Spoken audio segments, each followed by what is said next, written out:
Você consegue imaginar o que passa na cabeça de uma avó que olha para os próprios netos e, em vez de ver o futuro, vê apenas um peso no orçamento? A virada de ano em Parnaíba, no Piauí, deveria ser de festa. Mas, para uma família específica, o ano de 2025 começou com um prato de morte servido na mesa do almoço. Você deve se lembrar dessa imagem. Uma senhora de aparência simples, Maria dos Aflitos, chorando diante das câmeras, dizendo que não tinha mais alegria, que sua casa agora era só solidão. O Brasil inteiro sentiu a dor dela. Mas o que ninguém imaginava é que por trás daquele choro escondia-se uma frieza que nem os investigadores mais experientes conseguiram processar de imediato. Foram 8 vítimas em exatos 5 meses. Um rastro de sangue e veneno que começou de forma silenciosa e quase passou despercebido como causa natural. 8 vidas interrompidas pelo mesmo método, pela mesma substância e pelo mesmo motivo bizarro: diminuir as despesas da casa. Hoje, no Fator Humano, nós vamos entrar nessa casa para entender como Maria dos Aflitos e seu marido, Francisco de Assis, arquitetaram um plano para eliminar a própria linhagem. Vamos desvendar o código do veneno e como uma mentira sobre cajus envenenados quase destruiu a vida de uma vizinha inocente. Prepare o seu café, porque o que eu vou te contar agora não é apenas um crime. É a prova de que a traição mais profunda pode vir de quem deveria te proteger. Vamos aos fatos. Para entender o horror que aconteceu na virada de 2025, a gente precisa voltar 5 meses no tempo. Agosto de 2024. Naquela casinha minúscula no conjunto Dom Rufino, em Parnaíba, o clima já era de uma panela de pressão prestes a explodir. Francisco de Assis, o padrasto, não escondia o desprezo que sentia pelos enteados e pelos netos da Maria dos Aflitos. Ele chegava a usar termos desumanos para descrevê-los em seus depoimentos e controlava a comida das crianças a conta-gotas, como se cada grão de arroz fosse um prejuízo. No dia 22 de agosto, esse ódio silencioso se transformou em ação. Os pequenos Ulisses e Miguel começaram a passar mal no final da tarde, por volta das 6h30. O que se viu depois foi uma cena de desespero. Vizinhos tentando socorrer as crianças que chegaram ao hospital já em parada cardiorrespiratória. Mas enquanto os médicos lutavam pelas vidas dos meninos, Francisco e Maria já estavam encenando o roteiro que tinham preparado. Eles olharam para as autoridades e para a vizinhança e apontaram o dedo com uma precisão cirúrgica. Foi a Lucélia, a vizinha do lado. Ela deu uma sacola de cajus envenenados para os meninos. A acusação contra a Lucélia foi um plano arquitetado por Maria dos Aflitos e Francisco de Assis para garantir a impunidade do casal após a morte dos netos Miguel e Ulisses. Maria registrou um boletim de ocorrência afirmando que as crianças ganharam uma sacola de cajus da vizinha e passaram mal logo após a ingestão. A polícia efetuou a prisão porque, além da denúncia direta, encontrou o veneno terbufós na casa de Lucélia, uma substância comum usada para matar ratos, mas que coincidia exatamente com o que foi encontrado no organismo das vítimas. Francisco reforçou a farsa, entregando pessoalmente a sacola de frutas aos investigadores, alegando serem as provas do crime. Para consolidar a suspeita, um gato envenenado com o mesmo produto foi jogado em frente à residência dela, o que levou a vizinhança a tentar linchá-la e destruir sua casa. Lucélia acabou passando meses na prisão como bode expiatório. Mas aqui, o fator humano revela a face mais sombria dessa história. A perícia provou, meses depois, que os cajus não tinham nem rastro de veneno. O letal terbufós não veio da árvore da vizinha. A investigação descobriu que o veneno foi servido dentro de casa, em um copo de suco de pacote, aquele suco de pozinho que as crianças adoram. Foi o próprio avô, Francisco, quem preparou e entregou a bebida batizada. O plano, de forma cruel, funcionou. As crianças morreram, uma inocente levou a culpa e o casal saiu ileso, chorando um luto de fachada. Eles sentiram o gosto da impunidade e foi esse sucesso que deu a eles a confiança para planejar o próximo massacre. Mas se em agosto eles mataram 2, em janeiro eles queriam o serviço completo. Como é que 13 pessoas dormindo em uma casa de 2 cômodos se tornaram o alvo de um almoço festivo que ninguém deveria sobreviver? Vamos abrir a porta daquela casa na noite do Réveillon. Para entender o que aconteceu na manhã do dia 1º de janeiro de 2025, você precisa fechar os olhos e tentar imaginar a rotina dentro daquela casa no conjunto Dom Rufino. Estamos falando de uma casinha de conjunto popular, minúscula, com apenas 2 quartos, uma sala e uma cozinha apertada. Até maio de 2024, moravam ali 6 pessoas. Mas em um piscar de olhos, a população da casa dobrou. 13 pessoas dividindo o mesmo teto, o mesmo banheiro e a mesma comida. A filha mais velha da Maria, a Francisca, perdeu o companheiro e não tinha para onde ir. Ela levou 5 filhos pequenos para morar com a mãe e o padrasto. A sala, que deveria ser o lugar de descanso, virou um dormitório improvisado. Francisca colocou uma cama-box de casal bem no meio da sala, onde ela e as 5 crianças dormiam amontoadas. E sabe quem odiava isso? O Francisco de Assis. O Francisco era o provedor da casa e um homem de hábitos. Ele gostava de chegar do trabalho e assistir ao seu jornal na televisão, que ficava justamente na sala onde as crianças agora ocupavam todo o espaço. Ele não escondia o nojo que sentia. Chegou a comparar os enteados e netos com primatas e controlava cada pedaço de pão. Ele andava com a chave de um baú de madeira pendurada no pescoço. Só ele tinha acesso ao que estava lá dentro, enquanto os netos da Maria passavam fome ou comiam a conta-gotas o que ele permitia. Na última noite do ano, a família tentou criar um momento de paz. Em vídeos encontrados pela perícia nos celulares das vítimas, deu para ver que fizeram uma homenagem para os 2 netos que tinham morrido em agosto.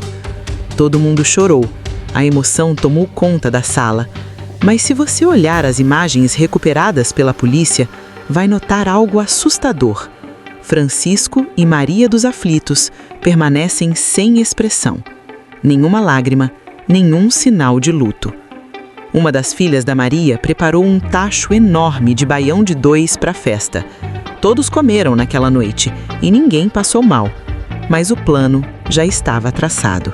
Francisco e Maria foram os últimos a ficar acordados naquela casa. Enquanto os filhos e netos dormiam amontoados, exaustos da comemoração, o casal ficou ajeitando as coisas na cozinha.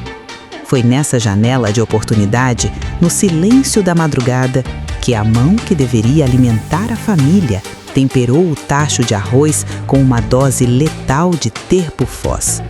Eles não queriam apenas um susto.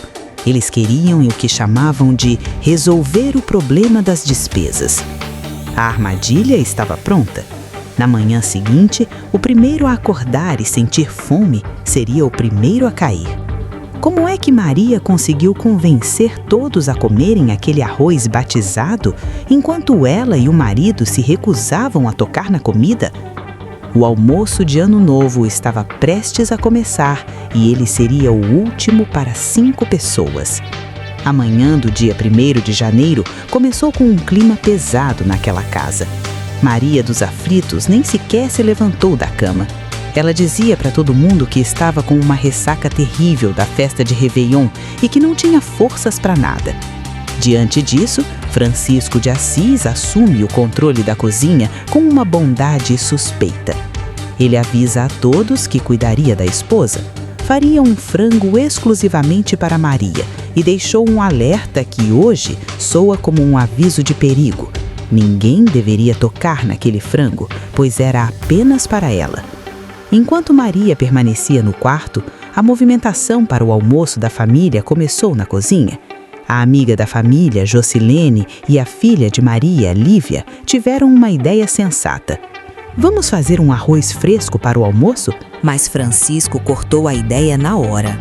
Ele se opôs terminantemente à feitura de um novo arroz e insistiu que todos deveriam comer o baião de 2 que tinha sobrado da noite anterior. Ele dizia que tinha muito arroz e que não era para desperdiçar. Sem desconfiar do que tinha acontecido na madrugada, as duas apenas obedeceram. Lívia pegou aquele tacho enorme de alumínio onde o baião de 2 estava e passou a comida para uma panela menor.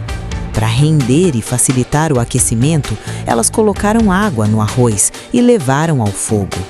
Mal sabiam elas que aquele gesto de requentar a comida estava, na verdade, concentrando o veneno que já estava impregnado nas paredes do tacho. E aqui entra um detalhe de arrepiar. Depois de passar o arroz para a panela menor, o tacho original foi colocado em cima do baú de madeira do Francisco, aquele mesmo que só ele tinha a chave no pescoço e que ninguém mais podia tocar.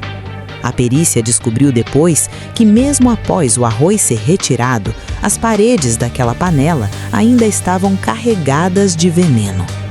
Meio-dia de 1º de janeiro de 2025. O calor em Parnaíba é sufocante e o cheiro do almoço começa a dominar a casa. Na cozinha, o tacho de baião de 2, aquele mesmo que foi temperado na calada da noite, está pronto para ser servido. Mas prestem atenção no comportamento do Francisco de Assis.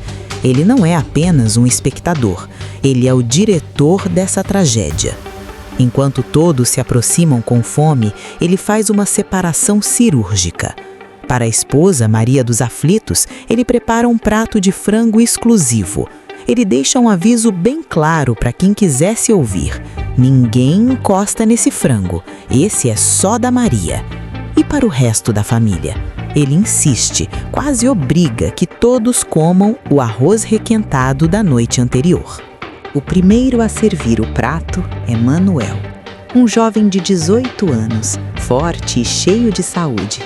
Ele coloca a primeira colherada na boca sem saber que estava selando seu destino. Como ele pegou a camada de cima do arroz, onde o veneno estava mais concentrado após ser requentado com água, a reação foi devastadora. Cerca de 30 a 40 minutos depois, o caos se instala. O veneno terbufós age direto no sistema nervoso central, paralisando os órgãos um a um. Manuel começa a passar mal, seguido pelos sobrinhos pequenos e pela irmã. Quando o SAMU chega, a casa virou um cenário de guerra. Manuel morre ali mesmo, dentro da ambulância, antes mesmo de chegar ao hospital.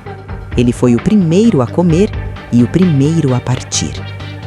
Enquanto os paramédicos tentavam salvar o que restava da família, Maria e Francisco já estavam colocando em prática a segunda parte do plano: tirar o corpo fora. Com uma frieza que assusta, eles já tinham um culpado pronto. Na noite anterior, um rapaz que fazia doações na região tinha deixado umas manjubas, um tipo de peixe, para a família. Francisco olha para a polícia e diz: "Foram os peixes. O homem que doou os peixes envenenou todo mundo." Ele foi tão convincente que levou os policiais militares em uma caça às bruxas, apontando lugares falsos onde o suposto doador trabalharia, fazendo a polícia perder um tempo precioso em buscas inúteis. Francisco só parou de guiar a polícia quando percebeu que as perguntas estavam ficando difíceis demais de responder. Na porta do hospital, ele fingiu que também estava passando mal, para interromper o interrogatório. A mentira dele tinha pernas curtas. A polícia descobriu que esse doador de peixes era um vizinho que o próprio Francisco já conhecia e que agia de boa fé. Enquanto isso, as evidências dentro da casa gritavam. O veneno estava na panela que o Francisco insistiu para que todos comessem. Diante de tantas contradições e da frieza absoluta dele, que nem sequer chorou quando soube que os netos estavam morrendo, o delegado não teve dúvidas. Francisco recebeu voz de prisão. Mas a prisão do Francisco trouxe à tona uma das maiores injustiças desse caso. Lembra da dona Lucélia? Aquela vizinha que estava presa desde agosto de 2024, acusada de matar os primeiros netos com cajus? Pois é. No momento em que o massacre do Ano Novo aconteceu, a Lucélia ainda estava atrás das grades. Foi esse fato terrível que provou a inocência dela. Como é que os crimes continuavam acontecendo com o mesmo veneno, na mesma casa, se a suposta culpada estava trancada em uma cela? A perícia finalmente confirmou que os cajus nunca tiveram veneno. Dona Lucélia foi solta dias depois, finalmente livre do pesadelo de ser chamada de assassina de crianças pela cidade inteira. Francisco estava preso, a vizinha estava solta, mas o horror não tinha acabado. Maria dos Aflitos estava solta e desesperada para tirar o marido da cadeia. E foi nesse desespero que ela decidiu que precisava de mais um cadáver para provar que o assassino ainda estava na rua. Você não vai acreditar em quem ela escolheu para ser a próxima vítima. A vítima escolhida foi Maria Jocilene, conhecida como Joyce. Ela não era uma estranha, era a melhor amiga de Maria e, segundo investigações, as duas mantinham um relacionamento amoroso. Jocilene era a alma bondosa daquela casa. Ela perdeu o próprio emprego para passar meses em um hospital cuidando dos netos da Maria, que tinham sido envenenados em agosto. No dia 24 de janeiro de 2025, Joyce foi até a casa da amiga antes de ir para o trabalho. Como de costume, Maria serviu o café da manhã. O que Joyce não sabia era que aquele café seria o seu último ato de confiança. Maria adicionou o veneno Terbufós na bebida da própria companheira. A rapidez do veneno foi cruel. Jocilene começou a passar mal em questão de 30 minutos. Quando a polícia chegou ao local, encontrou uma cena de arrepiar. Enquanto os paramédicos tentavam ressuscitar Jocilene no chão da sala, Maria dos Aflitos estava sentada, calma, quase indiferente. Quando o delegado perguntou o que tinha acontecido, ela deu uma resposta que chocou a todos. Com um sorriso no rosto, ela disse: "Ela morreu do coração. Ela já tinha problemas cardíacos faz tempo." Ela tentou plantar a ideia de um infarto para desviar a atenção do veneno e, assim, tentar libertar o marido da cadeia. Mas a ciência foi mais rápida que a mentira. O Terbufós tem uma substância tão potente que o corpo da vítima, ao tentar expelir a toxina, libera o veneno até pelo suor. A perícia técnica foi tão detalhada que encontrou vestígios do agrotóxico até nas mãos das pessoas que tocaram em Jocilene enquanto ela agonizava. A vovó do veneno não tinha mais para onde fugir. Ela foi presa em flagrante e, diante de tantas evidências, acabou confessando que o plano era limpar a família para diminuir as despesas da casa. Mas se você acha que a frieza parou no preparo da comida, o que aconteceu depois é de revirar o estômago. Existe um relato que diz que, em meio ao velório, enquanto a família estava em pedaços, Maria e Francisco foram vistos agindo como se um peso tivesse sido tirado das costas. Eles chegaram a dizer que agora sim eles seriam felizes. É chocante, eu sei, mas isso confirma o que a investigação descobriu depois. O plano mirabolante deles era exatamente esse. Francisco convenceu Maria de que eles deveriam ficar sós, só os dois. Para o provedor da casa, a família não era feita de pessoas, era feita de números.